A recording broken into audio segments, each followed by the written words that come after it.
Welcome to Roaring News Network, where we're bringing the biggest stories of the 1920s. I'm your anchor, Ahaan Chhabria, alongside my co-host, Ashay Hajarnis.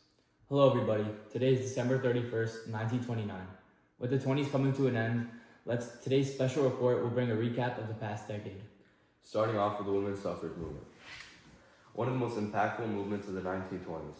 Everyone has noticed the commendable efforts of female activists in American society. They've effectively used their voices to make a change in our community, looking to gain better working conditions through their strikes and protests. Let's take it to Sid Devaravar. Hello everyone, my name is Sid Devaravar, and today I'm here with Alice Paul, an advocate who participated in the women's suffrage movement. So tell me, Alice, from a first-hand experience, what was your intake on the women's suffrage movement and the overall experience of fighting for women's rights? Well, I was one of the members of Leagues of Women Voters, also known as LWV. I joined the Leagues of Women Voters because I was mostly influenced by my mom, who was a member of the National American Women's Suffrage Association. The women's suffrage movement, it was about perseverance and determination. For years and decades, women were pushing for justice and equality. And finally, in 1920, the 19th Amendment was ratified, which granted us women the right to vote. Well, that must have been a hard-fought victory indeed. And what did that moment feel like? It was exciting, but also just the beginning. We weren't just fighting for voting rights, we also fought for workplace rights and birth control access, the general rights of women. Thank you so much for sharing. And we have one more question here, and that is, how did the flapper culture tie into this movement? During this time, fashion became a symbol of freedom and rejection of the old rules. Women dressed up as flappers. They cut their hair short, wore short dresses, applied bold makeup, and danced freely. It wasn't just about clothing, it was about defying expectations, showing the world we are here to stay. Well, I'd assume that this will be a powerful movement that will shape generations to come. Thank you so much, Alice, for being here with me today. Over to Ashay. Moving on, another major change in the decade that has affected all of our lives is the prohibition. This ban on the consumption and distribution of alcoholic beverages came from a mix of protests from reformers and as a wartime measure from the Great War. Starting in 1920 with the 18th Amendment, for 10 years now we have been a society without alcohol. As our country has stayed away from conflict, the implementation of prohibition has sparked major debate in our nation. While a few of the original supporters of prohibition, particularly the temperance movement, still stand their ground, the general public has expressed their discontent with the legality of alcohol in our country. In fact, the removal of alcohol has led to the rise of many organized crime units, like one famously led by Al Capone. It has also led to the rise of bootlegging and smuggling of alcohol. Things like speakeasies started to occur, where people would gather secretly to drink alcohol. These speakeasies were hidden from police to prevent alcohol busts and seizures. There was also an uptick in gangster and mob violence as a result of the prohibition of alcohol, since organized crime became a larger threat in America. The prohibition was a major change in American culture and society, since before this, bars and clubs and pubs that served alcoholic beverages were a way of life for some people. This image is an example of the actions going on today. Many law enforcement agencies and police seizures of illegal alcohol have led them to pouring it in the streets drainage system. This was a common sight to see being conducted in many major American cities, especially poor and large cities like Chicago and New York City, where bootlegging was a major problem. The idea of bootlegging and smuggling increased hand in hand with corruption, as many officials were bribed by criminals and smugglers to transport the alcohol and sell it to people. Another major part of this past decade was the economic boom that the country experienced. Starting with the shift of industrialization in America, many products started to be mass-produced, like cars, washing machines, vacuums, and refrigerators. There was also a lot of technological advancements that went hand in hand with this mass production. Radios and automobiles among the latest creations in America. Henry Ford led this production and transformation with his assembly line to create Ford Motors, the most popular car company in America. This period was known as the Roaring '20s, and many Americans saw increases in economic prosperity in their lives. The middle classes of America grew more and more, and people start to immerse themselves in the American market. As we come to a close of this period of economic growth, we realize that it provided many Americans with the jobs and stable sources of income that allowed them to grow in the social structure of America. Now over to Ashay to explain how the factories operated and their impact on the country. Thanks, Ahaan. I'm here at the Thomas Madison factory in Trenton, which is one of the leading manufacturers in the 1920s. This factory produced advanced sanitary and plumbing systems to homes all across America. Right here with me is Robert Jones, a factory worker who has worked at the factory for many years to provide for his family. So Robert, with the growing economy in the 1920s, how has that impacted production here at the factory? Well, it's been non-stop growth. 10 years ago, plumbing fixtures were often considered now things like production were make them faster, cheaper, and accessible for everyone. So, what are the latest advancements here at this factory that has allowed it to meet the growing demand? Well, assembly line production has been the biggest advancement. So, instead of workers completing an entire fixture by themselves, we have stations now where each group can focus on a single task and complete the product. And because of this, we're forming products more faster and more efficient. Thanks. Thank you, Robert Jones, for your time here with me. Now, back to you, Ahaan, at the station. Thanks, Ashay. A major event during the recent years that has changed America's foreign policy was the Washington Naval Conference of 1921. This was a gathering of the leading nations in the world after the Great War to prevent something like that from happening again. President Harding and other American leaders like Secretary of State Charles Hughes and Senator Henry Cabot Lodge sought to limit a naval buildup and conflict in the Pacific and Asia. There were three main treaties signed at the conference: the 5-Power Treaty, the 4-Power Treaty, and the 9-Power Treaty. The first of the two treaties were put in place to reduce naval armament in the Pacific areas to minimize armed conflicts. They were agreed by countries like the United States, Great Britain, Japan, and France. The third treaty listed was the largest one, which promoted the idea of an open door policy in China and highlighted China's territorial independence from other nations looking to trade. This diplomatic conference changed the country's foreign policy because we took a shift into a more diplomatic peace stance in the world, especially returning from the Great War. The government was really trying to reduce violent interactions between nations by holding a conference. It can be seen that in the image, many of the world's most powerful nations gathered in Washington, D.C. to promote peace and make changes to naval codes and regulations so that no nation fears violent, aggressive attacks on their people. This represents our world's resounding call for peace, showing how we can be hopeful to avoid conflict for decades in the future. The Dawes Plan was an economic rebuilding plan for Germany after the Great War. After the war, Germany had to pay billions of dollars back to France and Great Britain, and in general to all of Europe, which severely affected their economy and the value of the German mark. The US wanted to improve Germany's economic situation while also making them comply with the treaty's terms. Government official and later Vice President Charles Dawes created the plan to gradually increase the amount of money Germany owed in reparations as their economy improved. This was in hope of rebuilding the European Union and the economy of Germany, since it used to be such an integral part of it. It placed Germany and Berlin under more supervision from countries like the US, France, and Great Britain, who were all monitoring to make sure that the war reparations Germany owed were paid in full.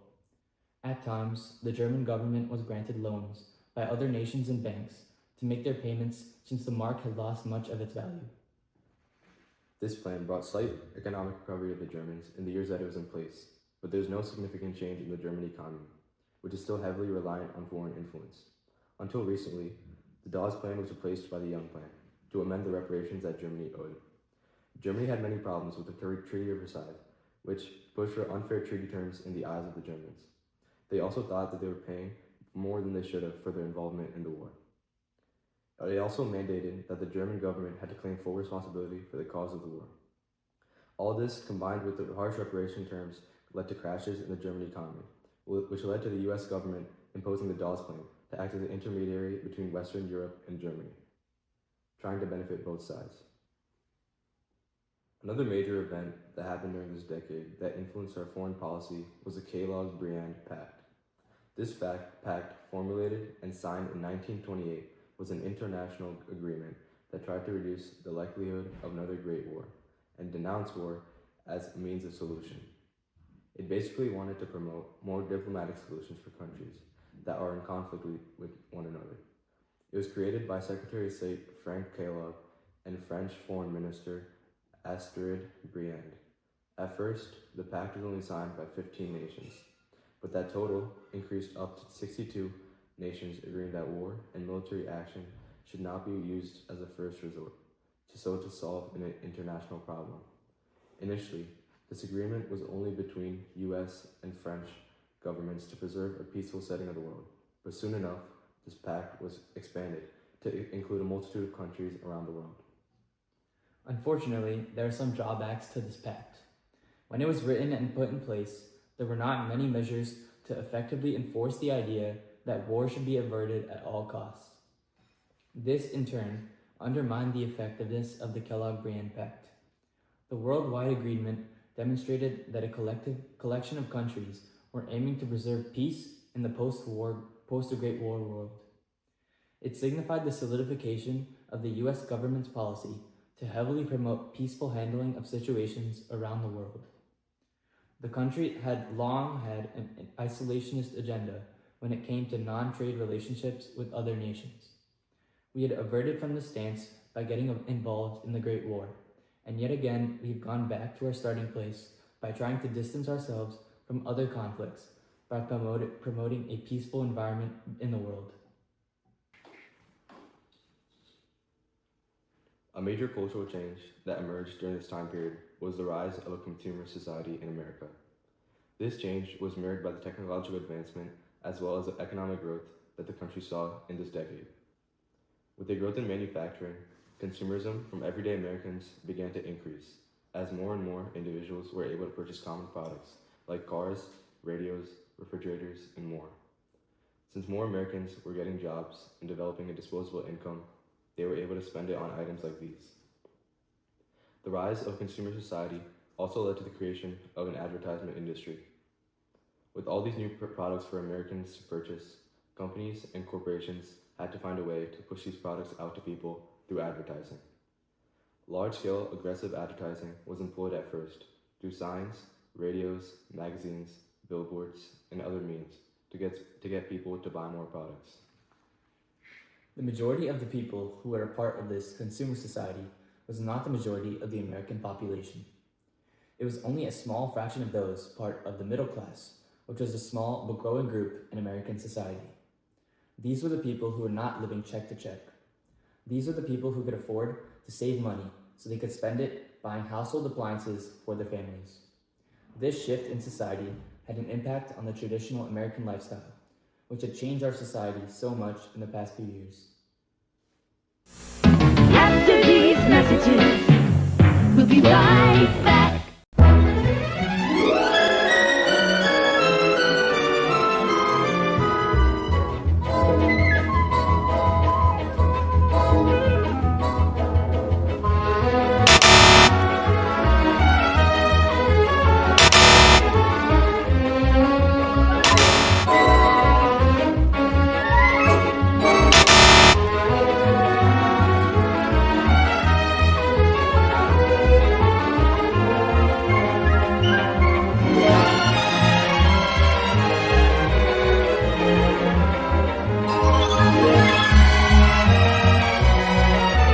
Little cuts and scrapes happen every day, but now there's an easier way to heal them.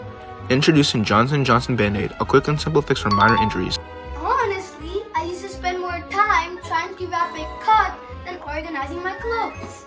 But with the Band-Aids, I stick it on and it saves a lot more time. Available now at local pharmacies.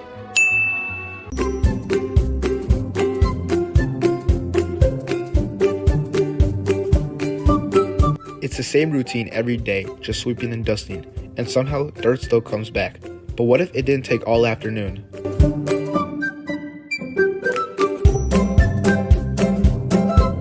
This is the Hoover electric vacuum. It doesn't just clean, it saves time. No dust clouds and no aching back. Just a home that stays spotless. Available now at department stores because cleaning floors shouldn't be a full-time job.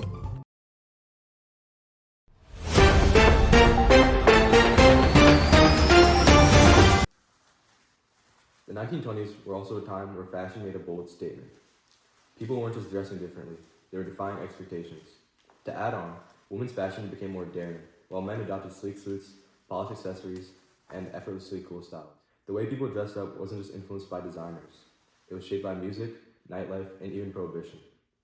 Speakeasies were packed with well-dressed partygoers. Our correspondent Sid will elaborate more and tell us why 1920s fashion was so iconic. Fashion in the 1920s was all about breaking expectations. Women especially rejected traditional and restrictive clothing and became to what was known as flappers. These flappers ditched corsets and cut their hair short, reflecting a sense of freedom and innovation. Also, accessories played a huge role. Flappers loved long pearl necklaces, crochet hats, and dramatic makeup.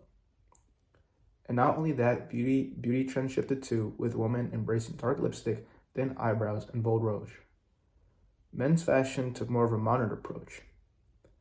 They wore sharp suits, high-waisted trousers, and fedora hats, creating a sleek, refined look that symbolized success and confidence. Even casual fashion evolved. Men traded traditional formal wear to sporty sweaters, relaxed trousers, and stylish Oxford shoes, reflecting a growing emphasis on comfort while keeping a polished appearance. The era wasn't just about clothes, it was about identity. Women were claiming their place in a world that told them to stay quiet. Men were refining their style to match their ambition. During the 20s, people were dressing to impress others when heading to underground clubs in New York City. Flappers arrived in shimmering dresses and men wore elegant three-piece suits. The energy of jazz and rebellion blended seamlessly with this daring fashion of the decade. Fashion was all about self-expression and symbolized individuality, confidence, and rebellion. Ultimately, fashion became a statement of who you were and where you were headed. Sports throughout this decade have been bigger than ever before. This national pastime has brought our nation together. Coming from a devastating conflict such as the Great War, our people have looked for leisure time activity, and sports is the perfect thing to take our attention away from such a serious event. Professional leagues, like the MLB, have gained national attention, and the rise of baseball stars have gained thousands of fans. We have a special guest here today to talk about the rise of sports in our country. Please welcome Edith Dunn, the first woman owner in the American League of the MLB, who will tell us about the rapidly growing sport of baseball. The popularity of baseball has exploded in our country. I'm thankful that finally Americans are appreciative of the importance of baseball in our country's culture and are actively keeping up with our national pastime. As an owner myself, I have seen the growth of baseball simply through the increased revenue my team has generated. Ticket sales for our games have exponentially increased, and we have made a clear comeback from the unfortunate Black Sox incident that occurred at the beginning of the decade. For listeners who haven't heard of this incident, the White Sox scandal involved 8 members of the Chicago White Sox who were accused of conspiring with gamblers to intentionally lose the World Series in exchange for cash payments. The World Series is the most popular sports event in the country, and the general public didn't take kindly to this betrayal of trust. Baseball as a sport completely lost its credibility for a short period of time, until the emergence of Babe Ruth, baseball's new star. This exciting new player has brought people back to our national sport and has revitalized the excitement surrounding baseball after we faced this hardship as owners. Having a star for the people to follow is really important for the sport, and it helps teams establish fan bases and follow baseball for years to come. The 1920s weren't just about economic prosperity and cultural shifts. It was the decade that gave us jazz music, a sound that was so electric and rebellious.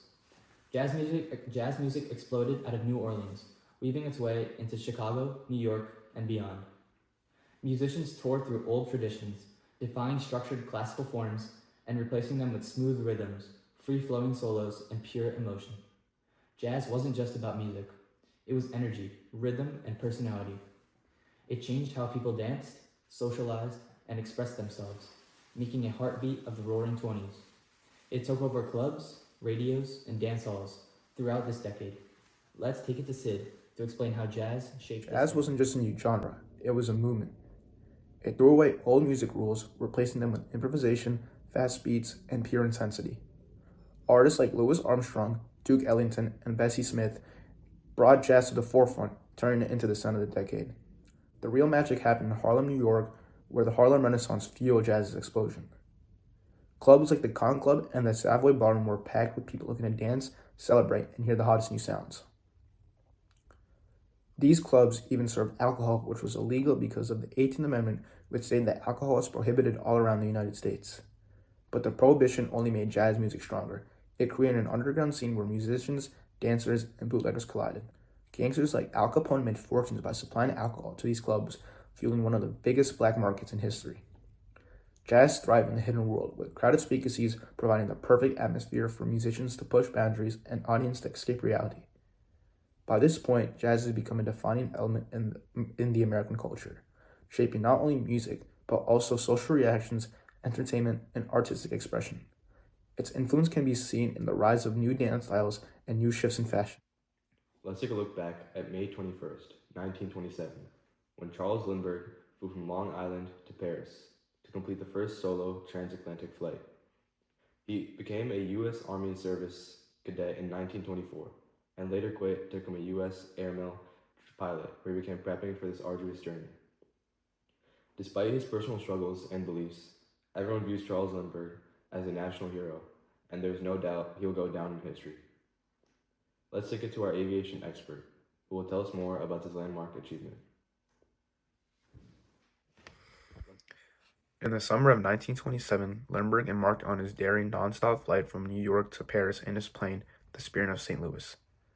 After 33.5 hours of flying through challenging weather, he landed safely at Le Bourget Field in Paris.